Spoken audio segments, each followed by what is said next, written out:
Hello everyone, Dimple here again welcoming you all to today's session on Android Framework Components. Today we will see what does Device Policy Manager do, what is its roles and responsibilities in Android Framework. So let's get started. To begin with, I want to give you all a brief description about Device Policy Manager. So Device Policy Manager provides its own APIs functions required to develop different applications which will help to secure the corporate data. It will secure the corporate data and it will prevent the data being misused by other people unnecessarily. Okay, so to protect the corporate data, there will be huge amount of devices, thousands and lakhs of devices. To manage all those, few common APIs are provided from Google through Device Policy Manager.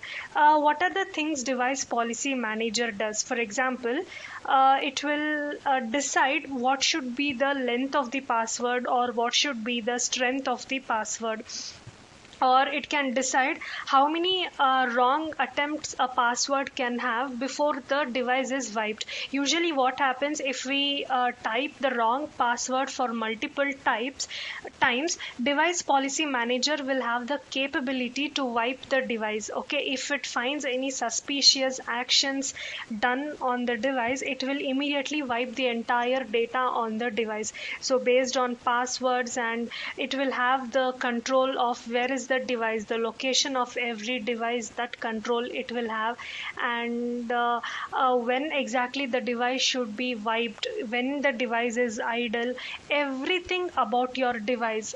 Okay, everything about your device, that control will be having by Device Policy Manager. So Device Policy Manager is nothing but it's a public interface for managing policies enforced on a device. So everyone cannot to go and create applications using the APIs provided by this Device Policy Manager framework. Okay, so to use the APIs, functions, methods declared by this Device Policy Manager, they should have administration rights. When will they become the device administrator so that they get the administration rights? Is that they have to either become device owner or profile owner. Okay, when they become device owner or profile owner, they will be the device administrator. Only when they are registered as a device administrator, they can go back and start using these APIs. They can go back and make use of the Device Policy Manager to manage their corporate enterprise data. Okay, so I hope it's clear. A Device Policy Manager, so basically to improve more security, to make the enterprise devices more and more secure, so that the data which will be very sensitive will not be lost or misused. Okay, so device administrators only can access these Device Policy Manager APIs. I can become the device administrator by either being a device owner or by either being a profile owner. So what is the difference between this device owner and profile owner? We shall see that here. Okay, so device owner means it's a way for an enterprise to manage devices like they own them. Okay, so they own the device, they can do anything on the device, they can set any policies on the device. They will tell my password should only be of 3 characters. Yes, so all the passwords which will be entered in future should only be of that particular standard defined by the device owner. Okay, they can create multiple policies and enforce them. A device owner is an application that is granted full management control over an entire device. Over an entire device, they will have full control. They can do anything. Okay, so a device owner app is allowed to perform sensitive functions that affect the entire device, and they would otherwise signing by OEMs. Okay, so they can do silent application and certificate management. So important certificates needed by the organization, they might be installing in the background, and they can change any device settings. Okay, they can change when the screen screen should be locked, the device idle time, the lock time, the display, font size, everything they can change, or even they can wipe all the device data, they can wipe all the applications and the configuration data. So that is the device owner. Like one thing you understand, it's like full management control they will have, and like they own the device. Okay.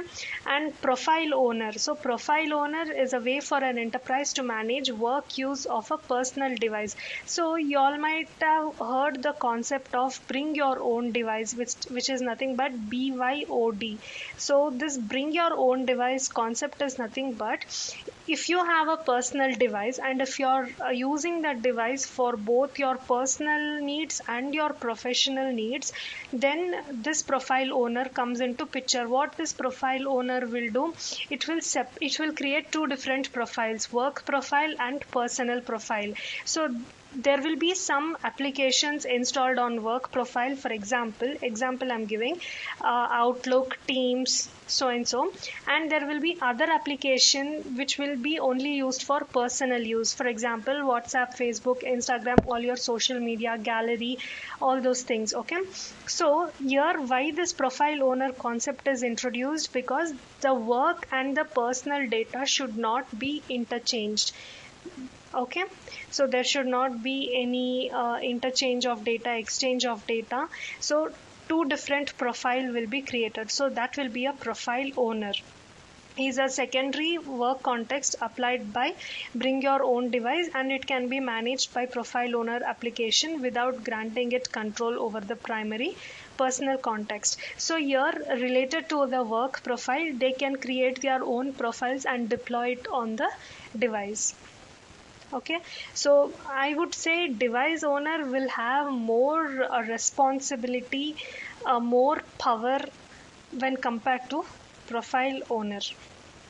So that's the difference between device owner as well as profile owner.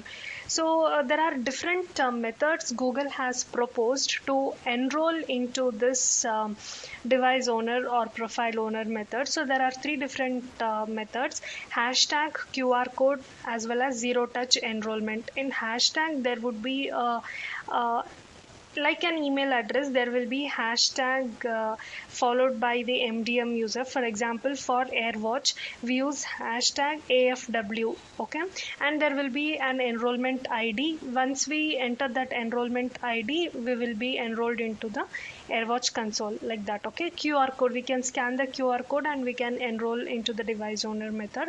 Zero touch enrollment, this will basically be applicable when you have done enterprise reset or factory reset on the device and your device is like a fresh device. So during that time, freshly you can enroll that device to your DO. Okay, or any other MDMs. So I hope this concept is clear. We saw what is the roles and responsibility of device policy manager, what is the major difference between the device owner as well as the profile owner, and what are the different methods of enrolling. Now I'll just walk through the code of device policy manager.java, so we'll get more idea of what exactly device policy manager looks like. So here I have opened device policy manager.java file, and that's in the folder framework base core Java Android app admin. So in this particular partition, we can see device policy manager.java. I have just referred to Android Xref. Okay, so here there are different methods provided. And for each method, there's a huge description which helps us to understand it more clearly. For example, few methods which I just want to show you all is, there is a set password expiration timeout method. As I already said, we are focusing here on making our device more secure. Okay, no one should accidentally log into our device because it contains very private and sensitive corporate data. That's why it's focusing more on the password. Okay, because that's the only way we can get entry to the device details. So we can see there is set password expiration timeout method. So what I will do, if I want to use this particular method, I will enroll the device into DO mode, that is device owner mode, and I will write a particular application which will make use of these APIs. Okay. And there is get password expiration timeout methods also. You can set the password expiration, you can get that time, and you can get the password expiration, get password history length, what was the password history length, and maximum length of the password, is the password active and is it sufficient, those methods are there. Is the password sufficient and active for device requirements? All this, see, related to password only, there are so many APIs provided by this device policy manager. There is get password complexity method, and there is set password complexity method. You can do anything with this. Okay, get aggregate password complexity. Set aggregate password complexity is using unified password. Okay, so if this method is called by a profile owner or a device owner, what are the things that will change? Everything will be explained very clearly in the form of this comments about the functions. Okay, so after profile unification, is the password sufficient, or what are the failed password attempts? Okay, do not ask credentials on boot, and set maximum failed passwords for wipe. Here, when the maximum number of password attempts are met, the device will be wiped. So such methods are also available here. So if you go through this file, you'll get more details of what exactly this device policy manager is doing. Okay, get profile with minimum failed passwords for wipe. There are different methods related to only password. There is reset password method. There is set reset password token. Okay, if that token is active, we then have a method to check, and maximum time to lock the device. Okay, get that maximum time, set that maximum time, set required strong authorization timeout. All these different methods are there. Lockdown, lock now flag. So if we go through this, we'll understand in detail. Wipe silently. Okay, so to do the device wipe data methods are there. Do factory reset, and if you want to set any factory reset policies, then you can use this method. Okay, so all such methods are there. I'll not go through each and every method here. Related to key guard also, there are few methods and variables defined, so we can make use of these and in our application and write our own apps, which will basically help in securing our corporate data. So set storage encryption. Okay, approve CS certificate. So there will be multiple certificates, installation, uninstallation, upgradation, all those things going on in background in the corporate environment. So for that CS certification, installations, all those things, there are few methods: install, uninstall all the CS certificates, check if there is a particular CS certificate installed. Install key pair. So this is something related to key value pair of the certificate. So remove key pair to check if there is a key pair for the certificate. Okay, generate the key pair. So if we go through, there are multiple methods. So you all can always visit to this. You all can type Android Xref in your Google, and you can give this path, or you can just type device policy manager.java, and it will point you to this link. You can go through each and every function so that you will understand in more detail. This device policy manager is doing so much on my device. It's giving so many APIs so that I can make my device more and more secure. Okay, so this was just a walkthrough. I wanted to show you all about this device policy manager. Let's go back to our presentation now. So we are done with this slide. We'll go to the next slide. I did not have credentials to log into airwatch console and show you all the actual dashboard. So when I'm telling you all MDM, EMM, airwatch, I just wanted to give a pictorial representation of how it looks. So that's why I googled for a screenshot, and I'll try to explain my best here. So this is the screenshot I have taken, and when we log into airwatch console, this is the dashboard which we will be seeing. Okay, we can see how many devices are there. For example, here 618 devices are owned by the employees, 280 devices are owned by dedicated people, and 6 are shared, and 216 it's not defined. So who is owning how many devices? In an easy way we can see here in a graphical representation. And related to security, we can see 1% they have 1% of the devices have compromised security, 1% meaning 11 devices, and there are no passcodes for 2% of the devices, which is 27 devices do not have the passcode, and 219 devices, which is almost 20% of the total devices, are not encrypted.